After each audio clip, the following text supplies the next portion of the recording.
মথুরার রাজপথে সবাই তাকে কুজো নারী বলে অপমান করত। তার নাম ছিল কুবজা। বাঁকা শরীর, ভাঙা মন আর চোখ ভরা কষ্ট নিয়ে সে প্রতিদিন চন্দন নিয়ে রাজপ্রাসাদে যেত। কিন্তু একদিন তার জীবনে এলেন স্বয়ং ভগবান শ্রীকৃষ্ণ। চারিদিকে মানুষের ভিড়, শঙ্খধ্বনি আর আনন্দের মাঝে কৃষ্ণ হঠাৎ থেমে গেলেন কুবজার সামনে। কুবজা কাঁপতে কাঁপতে কৃষ্ণের দিকে চন্দন বাড়িয়ে বলল, প্রভু, এটা আপনার জন্য।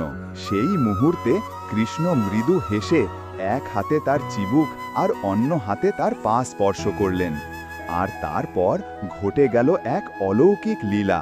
মুহূর্তের মধ্যেই কুবজার বাঁকা শরীর সোজা হয়ে গেল। তার মুখে ফুটে উঠল স্বর্গীয় সৌন্দর্য। যে মানুষকে সবাই অবহেলা করত, সেই নারী হয়ে উঠলেন অপরূপ সুন্দরী। কারণ শ্রীকৃষ্ণ কখনো বাহ্যিক রূপ দেখেন না, তিনি দেখেন হৃদয়ের ভক্তি। যার মনে সত্যিকারের প্রেম আর বিশ্বাস থাকে, কৃষ্ণ তার জীবনও এক মুহূর্তে বদলে দিতে পারে। রাধে রাধে। বন্ধুরা, ভিডিওটি কেমন লাগলো অবশ্যই কমেন্ট বক্সে জানাবে।